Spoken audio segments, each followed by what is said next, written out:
எல்லா நண்பான நேயர்களுக்கு வணக்கம். இன்னைக்கு நீங்கள் வீடியோவில் என்ன பார்க்க போகிறீங்கன்னாக்கா, சூப்பராக ராஜ்மா மசாலா எப்படி செய்யறதுன்னு காட்டி கொடுக்குறேன். இந்த மாதிரி ராஜ்மா மசாலா நீங்கள் பண்ணாக்கா சுட சுட சப்பாத்திக்கு இல்லைன்னா சூட சாதத்துக்கு கூட நீங்கள் தொட்டுண்டு சாப்பிட்லாம். பண்ணுறது எப்படின்னு பார்க்கலாமா?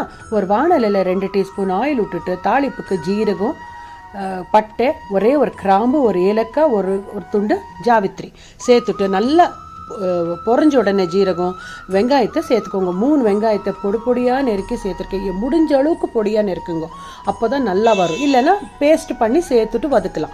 இப்போ பாருங்கள், வெங்காயம் கண்ணாடி பதத்துக்கு வந்த அப்புறம் மசாலா பவுடர்களை சேர்க்கணும். இங்கே 1 டீஸ்பூனு கட்டுமிளகா பொடி, 1 டீஸ்பூன் தனியாத்தூள், கரம் மசாலா, ராஜ்மா மசாலா, அப்புறம் ஒரு 1/2 டீஸ்பூன் அளவுக்கு பெருங்காயம், மஞ்சப்பொடி எல்லாம் சேர்த்துருக்கேன். மசாலா பவுடர் இதெல்லாம் பச்சை வாசனை போகிற வரைக்கும் வதக்கிட்டு அப்புறம் பொடியாக நெருக்கிற தக்காளி சேர்த்துக்கோங்க. அப்புறம் ஒரு பிரிஞ்சையில சேர்த்துட்டு தேவைப்படுற உப்பு சேர்த்துட்டு நல்லா வதக்குங்க. எட்ஜஸ்ட்ல எல்லாம் எண்ணெய் பிரிஞ்சு வரணும், அங்கே வரைக்கும் வதக்கணும். இதான் வதக்குறது தான் மெயின் இம்பார்ட்டன்ட். இங்கே எண்ணெய் வர வரைக்கும் வதக்கியே ஆகணும், இல்லைன்னா அது பச்சை வாசனை வரும், சாப்பிடுச்சு நல்லா இருக்காது.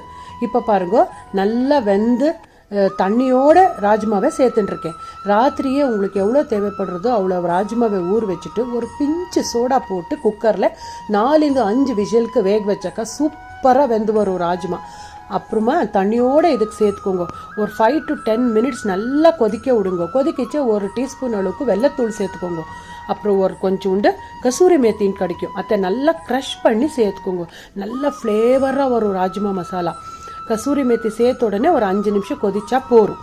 சூப்பராக இப்போ ராஜ்மா மசாலா ரெடி ஆகிடுது. சாப்பிட்றதுக்கு எவ்வளோ நல்லா இருக்கும் தெரியுமா? டேஸ்ட்டு, உப்பு, புளி, காரம். அப்புறம் இன்னும் சொல்கிறது மறந்துட்டேன், 1 டீஸ்பூன் ஆம்ச்சூர் பவுடர் கூட சேர்த்துக்கோங்க. அந்த ஆம்ச்சூர் பவுடர் வந்து புளி கொடுக்கும்.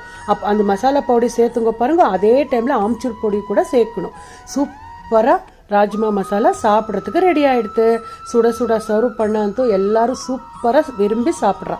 கண்டிப்பாக இந்த வீடியோ பார்த்த உடனே நீங்களும் செஞ்சு பாருங்க ஃப்ரெண்ட்ஸ். உங்களுக்கும் கண்டிப்பாக பிடிக்கும்னு நினைக்கிறேன். அடுத்த வீடியோவில் சந்திக்கலாம். அன்டில் தென் டேக் கேர், பாய்.